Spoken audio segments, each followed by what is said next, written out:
నుండి 2024 జనవరి 6 వరకు అభయహస్తం గ్యారంటీలను అమలుకు దరఖాస్తులను స్వీకరించాం. మహాలక్ష్మి, ఇందిరమ్మ ఇండ్లు, గృహజ్యోతి, చేయుత, రైతు భరోసా పథకాల కోసం 1,28,00,000 మంది దరఖాస్తులు పెట్టుకోవడం జరిగింది. ఇందులో డూప్లికేట్ దరఖాస్తులు మినహాయించగా 1,09,000 దరఖాస్తులు మిగిలాయి. ఈ దరఖాస్తులను కంప్యూటరీకరించి ఈ సమస్యలన్నిటిని కూడా పరిష్కరించి తెలంగాణ రాష్ట్రంలో పేద ప్రజలందరికీ సంక్షేమ పథకాలను అందుబాటులోకి తీసుకురావాలని నా మంత్రివర్గం ఉక్కు సంకల్పంతో ఈరోజు పనిచేస్తుంది. అదేవిధంగా మిత్రులారా, అధికారంలో వచ్చిన 48 గంటల్లోనే 2 గ్యారంటీల అమలుకు శ్రీకారం చుట్టాం. ఆడబిడ్డలకు ఉచిత బస్సు ప్రయాణ సౌకర్యాన్ని కల్పించాం. పైసా ఖర్చు లేకుండా రాష్ట్రంలో ఎక్కడికైనా ఉచితంగా వెళ్లే అవకాశం మహిళలకు, మా సోదరి మనులకు ఈ పథకం ఉపయోగపడుతుంది.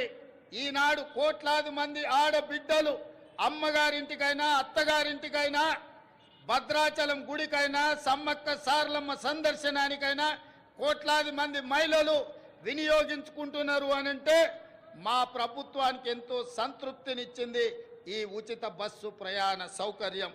అదేవిధంగా బస్సులు సరిపోవడం లేదు, వాళ్లకు సమస్య అవుతున్నదంటే అదనంగా బస్సులను ఏర్పాటు చేయడమే కాదు, అదనంగా బస్సులను కూడా మా ప్రభుత్వం కొనుగోలు చేసి మా ప్రాధాన్యత మహిళల పట్ల అత్యధికంగా ఉంటుంది అని చెప్పి ఆ తల్లులకే ఈ ఉచిత బస్సు ప్రయాణాన్ని మేము అంకితం చేయడం జరిగింది.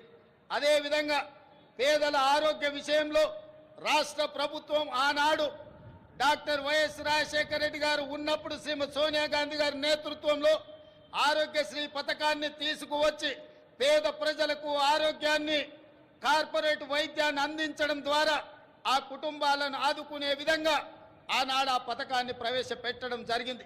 కొన్ని ప్రత్యేకమైన పరిస్థితుల వల్ల ఆ పథకం నిర్వీర్యమైన మళ్ళీ ప్రజాపాలన ప్రారంభించిన ఎంబడే మా ప్రభుత్వం, మా మంత్రివర్గం 5 లక్షల రాజీవ్ ఆరోగ్యశ్రీ పథకాన్ని పేదలకు ఉచిత వైద్యాన్ని అందించడానికి 10 లక్షల రూపాయలకు పెంచి డిసెంబర్ 9 నుంచి అమలు చేసి పేదల ఆరోగ్యాన్ని కాపాడే విధంగా ఈనాడు మా ప్రభుత్వం ముందుకెళ్తుంది.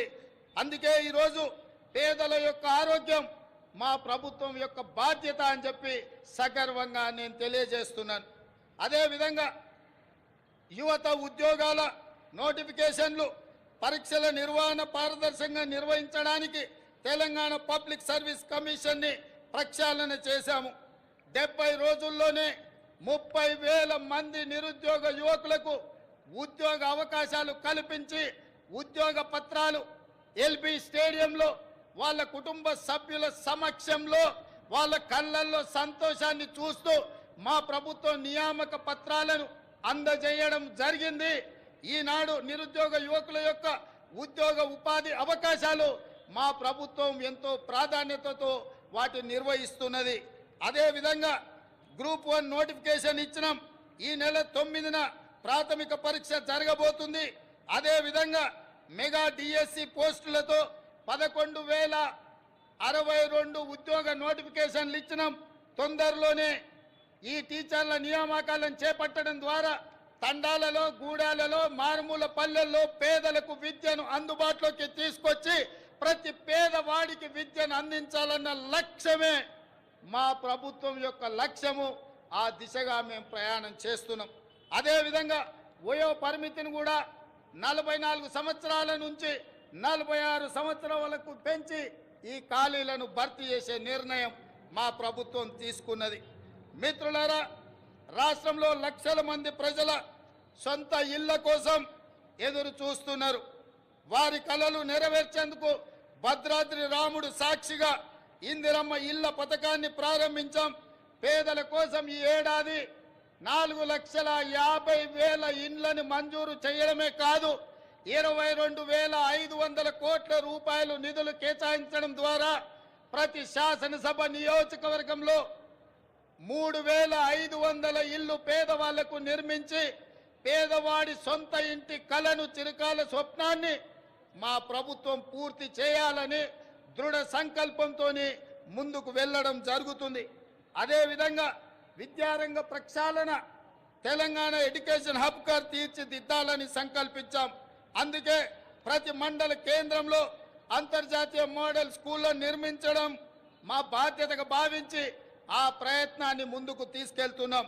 అదేవిధంగా స్కిల్ యూనివర్సిటీలను ఎంతో మందిని విద్యార్థులు పట్టాలు తీసుకుంటున్నారు, కానీ వాళ్ళకి స్కిల్ డెవలప్మెంట్ విషయంలో సరైన శిక్షణ లేకపోవడం వల్ల ఉద్యోగ ఉపాధి అవకాశాలలో కొన్ని ఇబ్బందులు ఎదుర్కొంటున్నారు. దానికోసమే తెలంగాణ యువతకు స్కిల్ యూనివర్సిటీలను ఏర్పాటు చేయడమే కాకుండా రాష్ట్రంలో దీనికి